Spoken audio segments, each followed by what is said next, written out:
नमस्कार, स्वागत है आप सभी का डीडी न्यूज के इस खास बुलेटिन एक्सप्रेस 100 में, जहां हम आपके लिए लेकर आते हैं राजनीति, मनोरंजन, देश दुनिया, खेल और व्यापार जगत की सभी बड़ी खबरों को एक्सप्रेस यानी फटाफट अंदाज में। मैं हूं रेशमा, तो देखिए खबरें तेज रफ्तार से। प्रधानमंत्री नरेंद्र मोदी ने अपने ओडिशा दौरे के दौरान भुवनेश्वर में PM Utkarsh Odisha make in India conclave 2025 का उद्घाटन किया। इससे पहले पीएम ने मेक इन ओडिशा प्रदर्शनी का भी उद्घाटन किया। प्रदर्शनी में जीवंत औद्योगिक पारिस्थितिकी तंत्र विकसित करने में राज्य की उपलब्धियों को दर्शाया गया। कार्यक्रम को संबोधित करते हुए पीएम ने कहा, ये ओडिशा में अब तक की सबसे बड़ी बिजनेस समिट है। आज भारत विकास के ऐसे पथ पर है जिसको करोड़ों लोगों की अपेक्षाएं ड्राइव कर रही हैं। पीएम ने कहा है कि 21वीं सदी के भारत के लिए ये युग कनेक्टेड इंफ्रास्ट्रक्चर और मल्टी मॉडल कनेक्टिविटी का है। प्रधानमंत्री देहरादून में 38वीं राष्ट्रीय खेलों का उद्घाटन करेंगे। उत्तराखंड के रजत जयंती वर्ष के दौरान राज्य में इसकी मेजबानी की जा रही है। राष्ट्रीय खेलों में 36 राज्य और एक केंद्र शासित प्रदेश हिस्सा लेंगे। 17 दिनों तक चलने वाले इस खेल में 35 खेलों की प्रतियोगिताएं आयोजित की जाएंगी। इनमें 33 खेलों में पदक दिए जाएंगे, जबकि 2 खेल प्रदर्शनी खेल होंगे। इस वर्ष राष्ट्रीय खेलों की थीम ग्रीन गेम्स हरित खेल है। आयोजन स्थल के पास स्पोर्ट्स फॉरेस्ट नामक एक विशेष पार्क विकसित किया जाएगा, जहां एथलीटों और मेहमानों द्वारा 10,000 से अधिक पौधे लगाए जाएंगे। दिल्ली में विधानसभा चुनाव के मद्देनजर चुनावी सरगर्मियां तेज हैं। चुनाव प्रचार के लिए पार्टियों के पास अब बस इसी सप्ताह का समय शेष बचा हुआ है। ऐसे में सभी राजनीतिक दल पूरी ताकत झोंक रहे हैं। गृह मंत्री और भाजपा के वरिष्ठ नेता अमित शाह आज दिल्ली में कस्तूरबा नगर विधानसभा में रोड शो और जनसभा करेंगे। इसके अलावा अमित शाह कालकाजी और बदरपुर में रैली और रोड शो भी करेंगे। योगी आदित्यनाथ मंगोलपुरी, विकासपुरी और राजेंद्र नगर विधानसभा में जनसभा करेंगे। कांग्रेस नेता राहुल गांधी आज पटपड़गंज और ओखला में जनसभाएं करेंगे। वहीं आप संयोजक अरविंद केजरीवाल ने आज प्रेस को संबोधित किया। उन्होंने दिल्ली विधानसभा चुनाव में आम आदमी पार्टी की जीत पर भरोसा जताया। वहीं कांग्रेस भी चुनाव प्रचार के लिए एड़ी चोटी का जोर लगा रही है। कांग्रेस नेता राहुल गांधी आज पटपड़गंज और ओखला में जनसभाएं करेंगे। लोकसभा में विपक्ष के नेता और कांग्रेस सांसद राहुल गांधी ने आज वाल्मीकि मंदिर में पूजा की।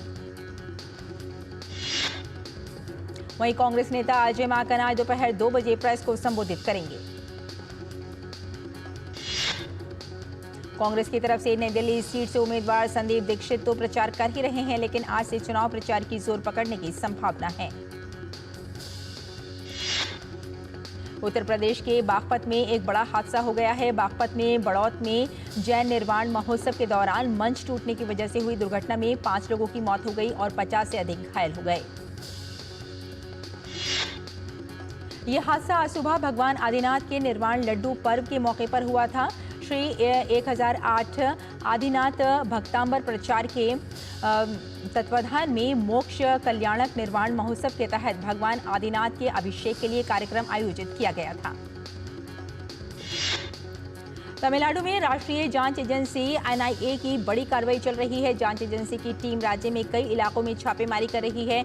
एनआईए 15 से ज्यादा लोकेशन छापेमारी कर रही है। आतंकी संगठन आईएसआईएस मॉड्यूल से जुड़े लोगों की तलाश में छापेमारी की जा रही है। एनआईए ने कई लोगों को हिरासत में भी लिया है। फिलहाल छापेमारी की कार्रवाई अभी भी जारी है। जयपुर पुलिस ने शहर में संदिग्ध अपराधियों और अवैध रूप से रह रहे बांग्लादेशियों और रोहिंग्याओं के खिलाफ बड़ा अभियान चलाया। इस अभियान में लगभग 500 हार्डकोर और संदिग्ध बदमाशों को हिरासत में लेकर उनसे पूछताछ की जा रही है। पुलिस उपायुक्त ने जानकारी दी कि दक्षिणी जिले के सभी थाना क्षेत्रों में चलाए गए अभियान में धारा 170 से 17 और अन्य धारा में 2 कार्रवाई की गई। जम्मू कश्मीर में राष्ट्रीय जांच एजेंसी ने 6 स्थानों पर छापेमारी की है। छापेमारी आतंकियों द्वारा गैर स्थानीय लोगों को मारे जाने के सिलसिले में की गई है। अधिकारियों ने बताया कि एजेंसी के अधिकारियों ने आतंकवाद से संबंधित मामले में जावेद अहमद, शेख ए और शल्ला और निसार अहमद नाम के 3 व्यक्तियों के घरों पर छापेमारी की। 26/11 मुंबई आतंकी हमले मामले में एक बड़ी खबर सामने आ रही है। इस हमले के आरोपी तहव्वुर राणा के प्रत्यार्पण के औपचारिकताओं को अंतिम रूप देने के लिए राष्ट्रीय जांच एजेंसी NIA की एक टीम जल्द ही अमेरिका जाएगी। अमेरिकी कोर्ट ने अगस्त 2024 में फैसला सुनाते हुए भारत अमेरिका प्रत्यार्पण संधि के तहत राणा को भारत भेजने को मंजूरी दी थी। दिल्ली के बुराड़ी इलाके के कौशिक एन्क्लेव में एक निर्माणाधीन इमारत भरभरा कर गिर गई, जिनमें 2 लोगों की मौत हो गई। बचाव अभियान अभी भी जारी है। मध्य प्रदेश के मुख्यमंत्री मोहन यादव ने जापान के टोक्यो में एडागावा गांधी पार्क में महात्मा गांधी को पुष्पांजलि अर्पित की।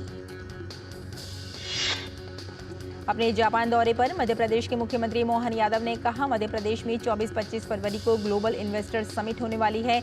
उद्योग के क्षेत्र में जापान वर्तमान में सबसे अच्छे राष्ट्रों में से एक है। इससे पहले मध्य प्रदेश सीएम ने टोक्यो में टोयोटा मोटर कॉर्पोरेशन के भारत और मध्य पूर्व डिवीजन के प्रशासन और सहायता विभाग के महाप्रबंधक तोशीयुकी नाकाहारा से मुलाकात की। श्रीनगर के जवाहर नगर में सरकारी क्वार्टर में आग लगने की घटना सामने आई है। दमकल गाड़ियां मौके पर मौजूद हैं। प्रयागराज में चल रहे महाकुंभ में आस्था का जोर देखने को मिल रहा है। महाकुंभ 2025 में डुबकी लगाने वालों का आंकड़ा 15 करोड़ के पार हो गया है। वहीं मौनी अमावस्या के सबसे प्रमुख अमृत स्नान को देखते हुए अब करोड़ों में लोग पहुंच रहे हैं। मौनी अमावस्या पर होने वाले अमृत स्नान के लिए तैयारियां जोरों पर हैं। केंद्रीय मंत्री किरेन रिजिजू भी महाकुंभ पहुंचे। महाकुंभ में पहुंचने पर केंद्रीय मंत्री सबसे पहले संगम गए और वैदिक मंत्रोच्चार के बीच पवित्र डुबकी लगाई और फिर पूजा अर्चना की। प्रयागराज रेलवे स्टेशन पर बड़ी संख्या में श्रद्धालु शरण लेते नजर आए। भारतीय रेलवे भी श्रद्धालुओं की सुविधा और सुरक्षा के मद्देनजर हाई अलर्ट मोड पर है। प्रयागराज में परामर्थ निकेतन आश्रम के अध्यक्ष स्वामी चिदानंद सरस्वती ने अन्य लोगों के साथ संगम पर संध्या आरती की। इस दौरान भक्त भाव विभोर नजर आए। संगम क्षेत्र में आस्था की डुबकी लगाने के लिए तीर्थ यात्रियों के आने का सिलसिला रात में भी जारी है। तीर्थ यात्रियों की सुविधा के लिए पुलिस 24 घंटे कार्यरत है। योग गुरु बाबा रामदेव ने प्रयागराज में श्री गुरु काशनी कुंभ मेला शिविर में लगातार दूसरे दिन मुफ्त योग चिकित्सा और ध्यान शिविर का आयोजन किया। अयोध्या में श्री राम जन्मभूमि मंदिर के आसपास सुरक्षा व्यवस्था बढ़ा दी गई है। श्री राम जन्मभूमि मंदिर में दर्शन के लिए भक्तों की भारी भीड़ उमड़ रही है। विदेश मंत्री डॉक्टर एस जयशंकर ने आज UAE के अबू धाबी में आयोजित रायसीना मिडिल ईस्ट के उद्घाटन सत्र में भाषण दिया। विदेश मंत्री डॉक्टर जयशंकर ने कल अबू धाबी में भारतीय दूतावास द्वारा आयोजित 76वें गणतंत्र दिवस समारोह में भाग लिया।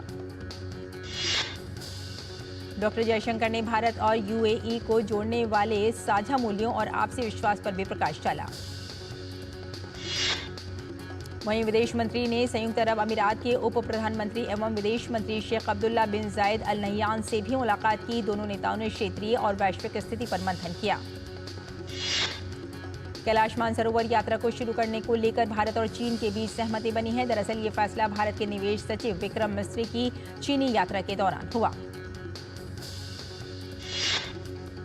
भारतीय रेलवे ने एक और महत्वपूर्ण उपलब्धि हासिल की है। रेलवे नेटवर्क के 23,000 किलोमीटर से अधिक ट्रैक को 130 किलोमीटर प्रति घंटे तक की गति वाली ट्रेनों के लिए उन्नत बनाया गया है। 160 किलोमीटर प्रति घंटे तक की गति प्राप्त करने में सक्षम वंदे भारत एक्सप्रेस भारतीय रेल यात्रा में एक नए युग का प्रतीक है, जो यात्रियों को तेज, अधिक आरामदायक और प्रीमियम यात्रा का अनुभव प्रदान करती है। 2020 दिल्ली दंगल मामले में आरोपी ताहिर हुसैन की पैरोल को लेकर SC में सुप्रीम कोर्ट में सुनवाई हुई है। ताहिर हुसैन की ओर से वकील ने कोर्ट के सामने एक नई मांग रखी। ताहिर हुसैन ने 3 फरवरी तक कोर्ट से कस्टडी पैरोल देने का अनुरोध किया। ताहिर का कहना है कि इस दौरान वो अपने घर की जगह किसी होटल या परिचित के घर पर पुलिस की निगरानी में रहेगा और पैरोल खत्म होने पर 4 फरवरी को वापस जेल में सरेंडर कर देगा। रामपुर कोर्ट में आज आजम खान से जुड़े गवाह धमकाने के मामले में सुनवाई होगी। वहीं डूंगरपुर बस्ती को खाली कराने के मामले में भी सुनवाई होगी। सुप्रीम कोर्ट ने हिंडनबर्ग और अडानी समूह से जुड़े मामले में एक आवेदन खारिज कर दिया है। याचिका को याचिकाकर्ता विशाल तिवारी ने अगस्त 2024 में दाखिल किया था। राजधानी दिल्ली स्थित सुप्रीम कोर्ट परिसर तिरंगे के रंगों में जगमगा उठा। तिरंगे की रोशनी चारों ओर बिखरी। लोग भी इस सजावट का लुत्फ उठा रहे हैं। और फिलहाल बुलेटिन में लेते हैं एक छोटा सा ब्रेक। जल्द हाजिर होते हैं।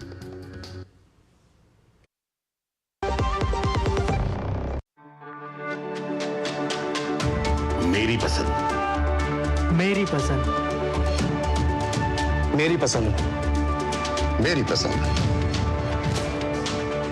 हमारी पसंद, हम सबकी पसंद। मजबूत देश का मजबूत सरिया होंगे स्टील।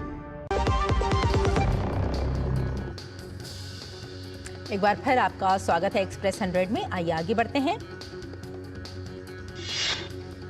भारतीय शेयर बाजार आज के कारोबारी सत्र में तेजी के साथ खुला। बाजार के मुख्य सूचकांकों में खरीदारी का ट्रेड देखा जा रहा है। वाणिज्य व उद्योग मंत्री पीयूष गोयल और ओमान के वाणिज्य उद्योग व निवेश प्रोत्साहन मंत्री कैस बिन मोहम्मद अल यूसुफ के बीच मस्कत में FTA समझौते पर हुई चर्चा। पीयूष गोयल ने कहा कि उनकी बातचीत व्यापक आर्थिक भागीदारी समझौते को आगे बढ़ाने, व्यापार और निवेश संबंधों को मजबूत करने तथा द्विपक्षीय साझेदारी को और गहरा करने के अवसरों की खोज पर केंद्रित थी। आंध्र प्रदेश सरकार विशाखापट्टनम के पास डेटा सिटी बनाने की तैयारी कर रही है। इसमें डेटा सेंटर्स और AI हब शामिल होंगे। इसमें 5 साल में 2 मिलियन नौकरियां देने का लक्ष्य रखा गया है।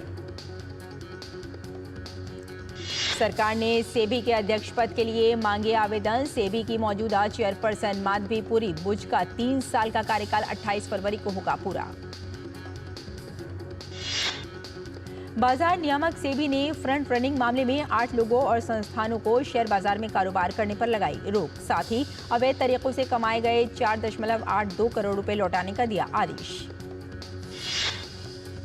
डिजिटल धोखाधड़ी की बढ़ती घटनाओं के बीच RBI गवर्नर संजय मल्होत्रा ने बैंकों से इन पर लगाम लगाने के लिए मजबूत सिस्टम बनाने के साथ जोखिमों को कम करने के लिए थर्ड पार्टी सर्विस प्रोवाइडर की निगरानी बढ़ाने का निर्देश दिया।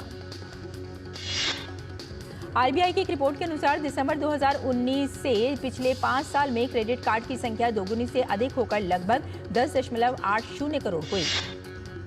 केंद्रीय कृषि मंत्री शिवराज सिंह चौहान ने कहा कि सरकार खेती को सरल बनाने के लिए नीतिगत स्तर पर बदलाव लाने का प्रयास कर रही है। उन्होंने कहा कि सरकार उर्वरक सब्सिडी पर 2 लाख करोड़ रुपए तक खर्च करती है। कृषि एवं किसान कल्याण मंत्रालय द्वारा जारी आंकड़ों के अनुसार चालू सीजन में अब तक देश में विभिन्न रबी फसलों की बुआई का कुल कृषि क्षेत्रफल 655.88 लाख हेक्टेयर का किया पार। गेहूं की बुआई का क्षेत्रफल पिछले वर्ष की इसी अवधि में 315.63 लाख हेक्टेयर की तुलना में बढ़कर 324.38 लाख हेक्टेयर हुआ, जिसमें इस सीजन में अनाज का उत्पादन बढ़ने की उम्मीद है। आंकड़ों के अनुसार उपभोक्ता मूल्य सूचकांक पर आधारित भारत की खुदरा महंगाई पर दिसंबर में 5.22% के 4 महीने के निचले स्तर पर पहुंचा। प्रयागराज में चल रहे महाकुंभ में सुविधाजनक आवाजाही के लिए नई 81 उड़ानें की गई शुरू। भारतीय रिजर्व बैंक बैंकिंग प्रणाली में नकदी बढ़ाने के लिए 3 किस्तों में 60,000 करोड़ रुपए मूल्य की सरकारी प्रतिभूतियां खरीदेगा। बैंकों की लिक्विडिटी दुरुस्त करने के उपायों के तहत RBI ने 31 जनवरी को 6 महीने की अवधि के लिए $5 बिलियन अमेरिकी डॉलर की नीलामी की भी घोषणा की। ऊर्जा सुपर थर्मल पावर प्लांट की पहली इकाई बिजली उत्पादन करने को तैयार है। कोल इंडिया ने वित्त वर्ष 25 की तीसरी तिमाही के नतीजे किए जारी। अक्टूबर-दिसंबर अवधि में 8,08,491.22 करोड़ रुपए रहा मुनाफा। केनरा बैंक का मुनाफा तीसरी तिमाही में 12% बढ़कर 4,104 करोड़ रुपए पहुंचा। वहीं बैंक की कुल आय 36,114 करोड़ रुपए रही। कांगो में रवांडा समर्थित विद्रोहियों ने सबसे बड़े शहर गोमा पर किया कब्जा। कांगो सरकार ने कहा कि विद्रोहियों का इस ओर बढ़ना युद्ध का ऐलान है।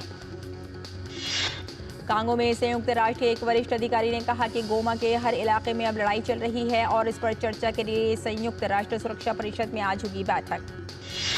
इजराइल ने गाजा संघर्ष विराम समझौते के पहले चरण के दौरान हमास द्वारा रिहा किए जाने वाले बाकी बचे हुए 26 बंधकों में से 8 की मौत होने का किया दावा।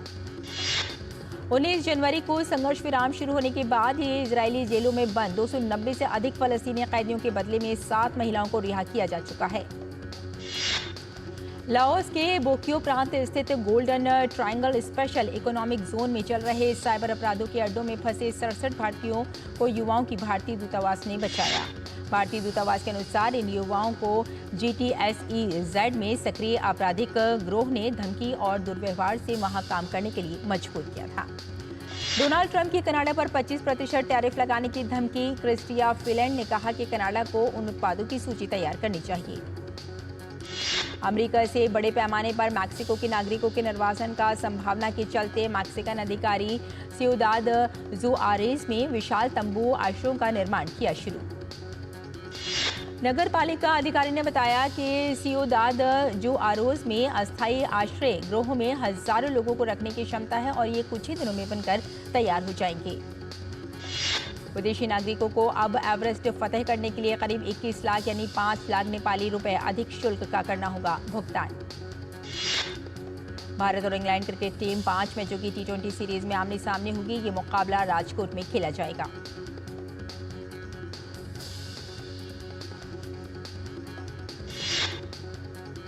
तो एक्सप्रेस न्यूज में फिलहाल इतना ही। यहीं हमें इजाजत दीजिए, लेकिन DD न्यूज पर खबरों का सिलसिला जारी रहेगा। नमस्कार।